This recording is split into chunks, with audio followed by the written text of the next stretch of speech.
এই নূপুর, তোর কাছে মরিচ হবে? আমার মরিচগুলো শেষ হয়ে গেছে।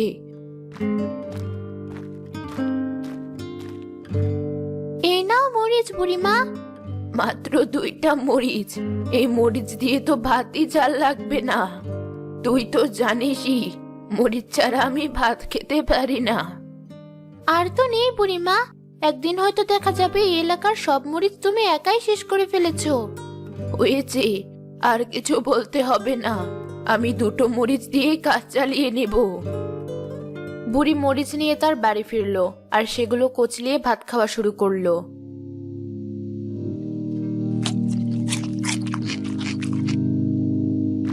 মা, তোমার জন্য তো তরকারি রেঁধেছি, তুমি কোথা থেকে শুধু 2টো মরিচ এনে ভাত খাচ্ছ? ওসব ঝাল ছাড়া তরকারি আমার ভালো লাগে না। তার থেকে মরিচ দিয়ে ডলে ভাত খেলেই তৃপ্তি পাই আমি। তোমার জন্য তরকারিতে বেশি মরিচ দিলে তো আমরা কেউ আর তরকারি খেতে পারি না, মরিচও সব তাড়াতাড়ি শেষ হয়ে যায়। থাক, তোদের আর কষ্ট করতে হবে না। আমার মরিচ খাওয়ার ইচ্ছা আমি নিজেই পূরণ করব।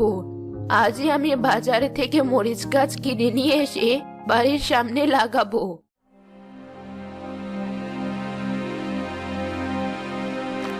বুড়িমা, তুমি আবার এই বয়সে ক্ষেত খামার করা শুরু করলে নাকি? আমি একটু বেশি মরিচ খাই বলে সবার নাকি অসুবিধা হয়, তাই নিজের মরিচের ব্যবস্থা নিজেই করছি। ঠিক আছে, করো। পারলে আমাদেরকেও কয়টা মরিচ দিও। দেখি, নিজের যদি কম না পড়ে তখন তোদের সবাইকে দেব। দেখতে দেখতে বুড়ির মরিচ গাছগুলো বড় হয়ে গেল আর অনেক মরিচ ধরলো। বুড়ি গাছ থেকে মরিচ তুলে এনে সেগুলো তার বাড়িতে রাখলো।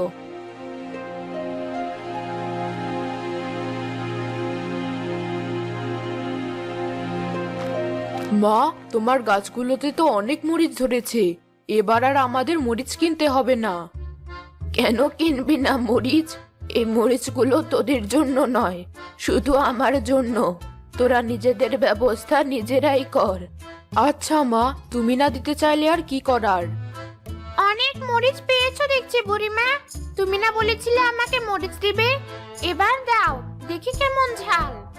ওটা তো আমি এমনি মজা করে বলেছিলাম, কোনো মরিচ টরিচ দিতে পারবো না আমি। তোমার মরিচ তাহলে তুমি কাউকেই দেবে না বুড়িমা? সেদিন যে আমার থেকে 2টো মরিচ নিয়েছিলে, মনে আছে তো? হ্যাঁ, এখান থেকে তোর 2টো মরিচ নিয়ে যা।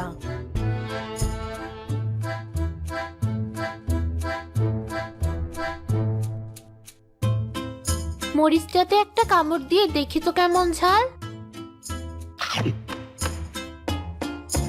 বাহ, বেশ ঝাল তো। এবার তোমার বেশি বেশি মরিচ খাওয়ার স্বপ্ন পূরণ হবে বুড়িমা। আচ্ছা মা, আমি তরকারি রাঁধতে গেলাম। আমার জন্য ভাত ছাড়া আর কিছু রাঁধিস না। আমার তরকারি আজ আমি নিজেই রাঁধবো। ঠিক আছে, আমি তোমাকে কিছু কাঁচা সবজি আর মাছ দিয়ে যাচ্ছি। দিয়ে যা, আমি মরিচগুলো কেটে রাখি। এই নাও মা, তোমার সবজি।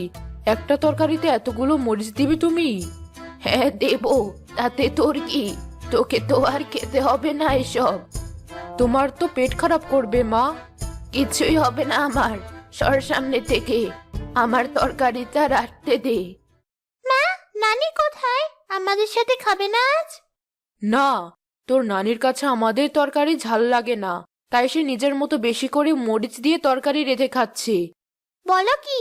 তাহলে তো খাওয়া শেষে নানির কাছে যেতে হয় একবার। নানির তরকারিটাও একটু খেয়ে দেখবো কেমন লাগে। যাক, অবশেষে তরকারিটা রাধা শেষ হলো। নানি, তোমার তরকারি রাঁধা শেষ? বেশ সুন্দর সুবাস তো। আমি একটু খেয়ে দেখি কেমন হয়েছে। এই নে, 1 চামচ খেয়ে দেখ আগে। এত ঝাল? তাড়াতাড়ি পানি দাও নানি। এই নে, জানি তো আমার তরকারি খেতে পারবি না তোরা। কানে ধরলাম, আর যদি কোনোদিন তোমার তরকারি খেতে চেয়েছি। না চাইলেই ভালো, এবার আমি শান্তিতে আমার বেশি মরিচ দেওয়া ঝাল তরকারি খেতে পারবো। তোমার যা মন চায় করো, আমি বাইরে খেলতে গেলাম। বুড়ি খাওয়া শেষে মরিচগুলো গুনে তার পুটলিতে রাখলো। সে বিকেলে ঘুমের মধ্যে স্বপ্নে দেখলো সে এক বিশাল আকারের মরিচের উপর বসে আছে, আর তার আশেপাশে ছোট ছোট অনেক মরিচের বৃষ্টি পড়ছে। দেখ সবাই, আমি কতগুলো বড়ই পেড়ে নিয়ে এসেছি তোদের জন্য। এগুলো ভর্তা করে খেলে অনেক মজা লাগবে। ঠিক বলেছিস। দাঁড়া, আমি তাহলে আমার বাড়ি থেকে নুন নিয়ে আসি। আমি ধনেপাতা নিয়ে আসি। আমি সরিষার তেল আর চিনি নিয়ে এখনই হাজির হচ্ছি। মরিচ ছাড়া তো আর কিছু বাকি নেই, আমি তাহলে মরিচই নিয়ে আসি। ঠিক আছে, সবাই তাড়াতাড়ি এগুলো নিয়ে এসে এখানে হাজির হও। পরে কারো ভাগে কম পড়লে কিন্তু আমাকে দোষ দিতে পারবে না। বাড়িতে তো এলাম, কিন্তু মরিচ তো দেখছি কম। এগুলো নিয়ে গেলে তো মা আবার পরে বকবে।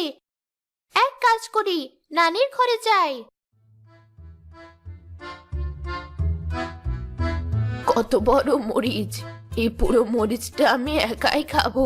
ঘুমের মধ্যেও নানি মরিচ মরিচ করছি। মরিচেরই স্বপ্ন দেখছে হয়তো। ওই তো নানির মরিচের পোটলাটা, ওখান থেকে কয়টা মরিচ নিয়ে যায়।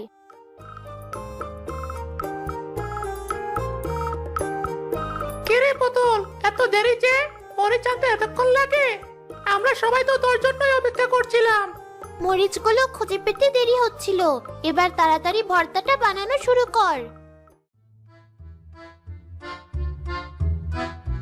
অনেকক্ষণ ঘুমিয়েছি, এখন দেখি আমার মরিচগুলো সব ঠিকঠাক আছে কি না। এ কি, আমার পোটলাটা খোলা কেন? মরিচও দেখি কমে গেছে। একটা দুটো করে মরিচ সারা রাস্তাতেই পড়ে আছে দেখছি। এই পথ ধরে এগুলে আমার মরিচ চোরকে ধরতে পারবো। আজকের বড়ই ভর্তাটা যা মজা হয়েছিল না, বানাতে না বানাতেই শেষ। স্বাদটা এখনো মুখে লেগে আছে। মরিচগুলো বেশ স্বাদ ছিল। আরেকদিন আবার এই বড়ি ভর্তা বানিয়ে খাবো, বেশ মজা হবে। পড়ে থাকা মরিচগুলো তুলতে তুলতে এখানে আসার পর বুঝলাম আমার মরিচ চোর কে। দাঁড়া, তোদের সবাইকে দেখাচ্ছি। তুই তাহলে আরেকদিন তোর মরিচগুলো নিয়ে আসিস, আর আমি আমার বড়ইগুলো নিয়ে আসবো। পারবি না আনতে? অবশ্যই পারবো। আমার মরিচ একবার চুরি করেও তোর শখ মেটেনি, আবার চুরি করতে চাইছিস? নানি, তুমি ঘুমাচ্ছিলে বলে তোমাকে কিছু বলিনি আমি। তুমি চুরির কথা কেন বলছো? সামান্য কয়টা মরিচই তো। চুরি নয় তো কি? আমাকে না বলে আমার মরিচে হাত কেন দিবি তুই? এই ছেলে মেয়েগুলোর কথাই এমন করেছিস তুই, তাই না? দাঁড়া তোরা সবাই। বুড়ি তার হাতের লাঠি দিয়ে সবাইকে পেটাতে লাগলো। সবাই মার খেয়ে চিৎকার আর দৌড়াদৌড়ি শুরু করে দিল। তাদের শব্দ শুনে এক বৃদ্ধ সেখানে ছুটে গেলেন। কি হয়েছে? এই ছেলে মেয়েগুলো এভাবে ছোটাছুটি করছে কেন? দেখুন দাদু, এই বুড়িমা আমাদেরকে বিনা দোষে এভাবে মারছে। বিনা দোষে মানে? তোরা সবাই আমার মরিচ চুরি করে ভর্তা বানিয়ে খাসনি? চুরি করলাম কখন নানি? তোমাকে তো বললামই তুমি ঘুমিয়েছিলে বলে তোমাকে না বলে নিয়ে এসেছি মরিচগুলো। তাই বলে তুমি আমার আর আমার বন্ধুদের সাথে এমন করবে? তুই আমাকে না বলে আমার মরিচে হাত দিবি কেন? আমার সবাই, বুড়ি, তুমি ওদেরকে ক্ষমা করে দাও। ছোট মানুষ, ভুল হয়ে গেছে, আর এমন করবে না ওরা। যতক্ষণ না পর্যন্ত ওদের পেটের ভেতর থেকে আমি আমার মরিচগুলো বের করছি, ততক্ষণ পর্যন্ত ওদের কাউকে ছাড়বো না আমি। আমার কথাও শুনবে না তুমি? তুই কে? তোর কথা কেন শুনবো আমি? বেশি কথা বলবি তো তোকেও বাকিদের মতো আমার লাঠি দিয়ে পেটানো শুরু করব। এত বড় সাহস তোর? আমাকে এসব বলিস? তুই জানিস আমার আসল পরিচয় কি? বেশি মরিচ খেতে খেতে তোর অন্তর মরিচের মতো জাল হয়ে গেছে। বুঝেছি, এখন সর আমার সামনে থেকে। তোকে আমি অভিশাপ দিলাম, যেই মরিচের নেশায় তুই বুধ হয়ে আছিস, সেই মরিচই একদিন তোর কাল হয়ে দাঁড়াবে। এই কথা বলে বৃদ্ধ বুড়ির কপালে একটা টোকা দিল। বুড়ি জ্ঞান হারালো।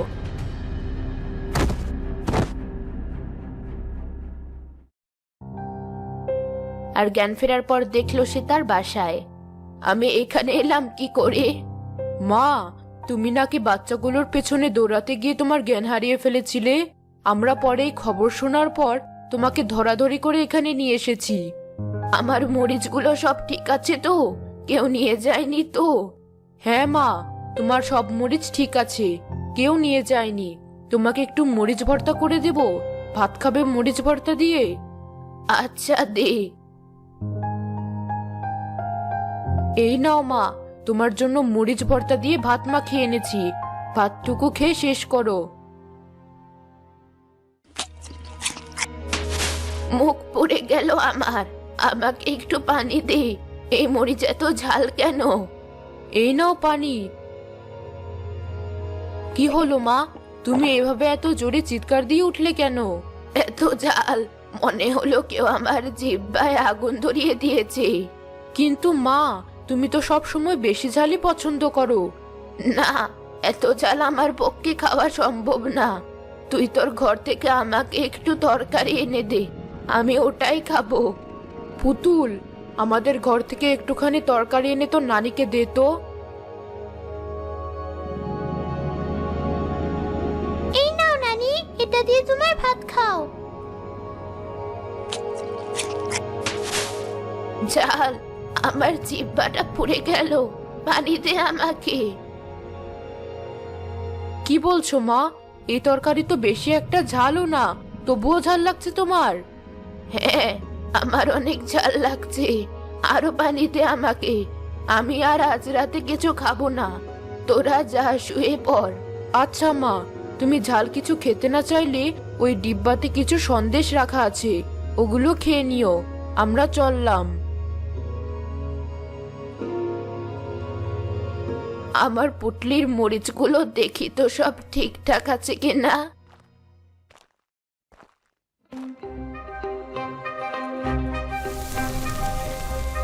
মরিচের পুটলিতে হাত দেওয়ার সাথে সাথে আমার হাত এমন লাল হয়ে গেল কেন? মনে হচ্ছে পুরো হাত আগুনে দাও দাও করে জ্বলছে। তাড়াতাড়ি হাত পানিতে ভিজিয়ে রাখি।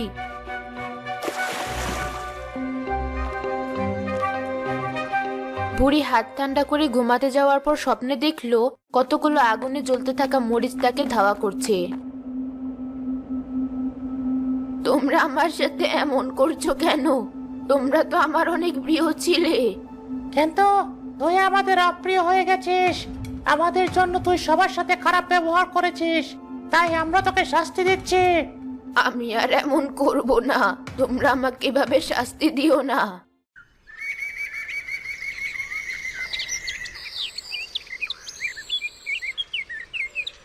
সকালে বুড়ির ঘুম ভাঙলে সে দৌড়ে গিয়ে সবার কাছে ক্ষমা চাইলো।